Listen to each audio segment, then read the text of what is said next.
Assalomu alaykum va rahmatullohi va barakatuh. Bugungi nasihat. Farzandlaringizni payg'ambarlarni sevishga o'rgating. Ularga payg'ambarlarning qissalarini o'rgating.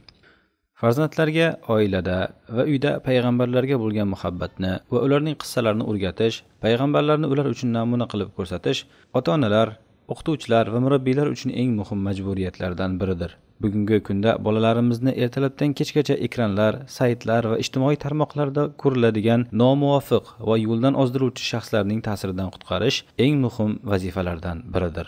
Najot payg'ambarlarni sevish, ularning qissalarini o'rganish va ular bilan bog'lanishdadir. Bo'shliq saraton kabi xavflidir.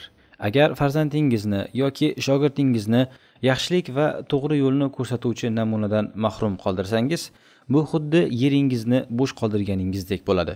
Natijada yeringizga boshqalar egalik qiladi va unga yomon, buzuq, halokatli g'oyalarni ekib, meva o'rniga zaharli yutuqlar oladi.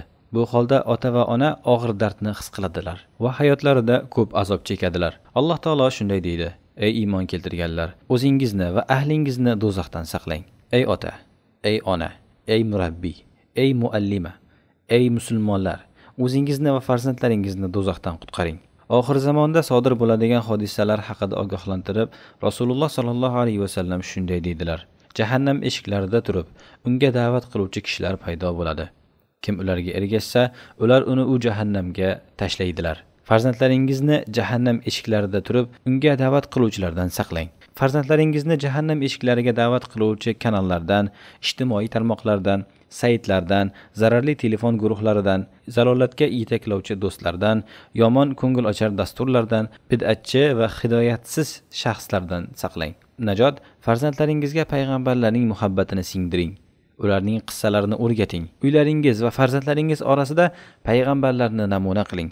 Chunki haqiqiy najot shundadir. Alloh taolo shunday deydi: Ana o'shalar Alloh hidoyat bergan kimsalardir. Bas, sen ularning hidoyatiga ergashgin. Eng ulug' payg'ambar bo'lmish Muhammad sallallohu alayhi vasallamni farzandlaringizga namuna qiling. Ularni Rasululloh sallallohu alayhi vasallamning nuri bilan najot toptiring. Bu borada muvaffaqiyatga erishish uchun uylarda, maktablarda, bolalar bog'chalarida va ta'lim muassasalarida payg'ambarlar qissalarini o'rgatuvchi to'liq va samarali dasturni tashkil etish zarur. Masjidlarda, ijtimoiy tarmoqlarda, Telegram kanallarida va turli platformalarda payg'ambarlarning muhabbatini singdirish uchun ishonchli va tizimli ta'lim kerak. Nima uchun payg'ambarlar qissalarini o'rganishimiz kerak? Ulardan qanday foyda bor? Birinchisi, payg'ambarlar qissalarini o'rganish ibodatdir. Qur'onning 3dan biri payg'ambarlar qissalaridan iborat. Demak, payg'ambarlar qissalarini o'rganish Qur'onni o'rganish kabi ibodat hisoblanadi. Ikkinchisi, iymonning bir qismi.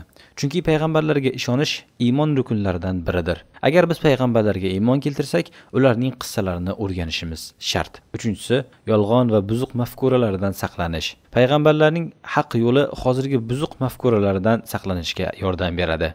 To'rtinchisi, ularga ergashish va haqiqiy namuna topish. Alloh taolo shunday deydi: Rasulullohda sizlar uchun eng go'zal namuna bor.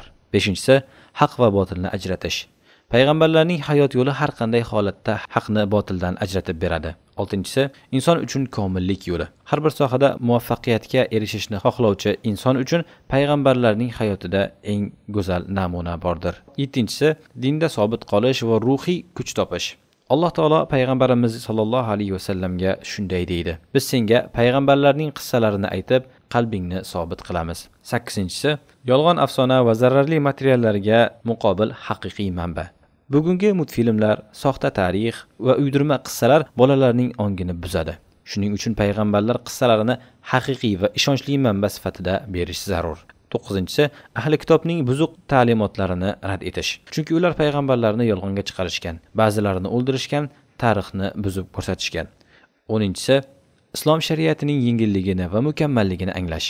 Payg'ambarlarning shariati bilan islomni solishtirish orqali uning haqiqiyligi va mukammalligi ko'rinadi. Farzandlaringizni payg'ambarlarning qissalari bilan tarbiyalang. Ularni haqiqiy qahramonlarga muhabbat qo'yishga o'rgating. Alhamdulillahi robbil alamin.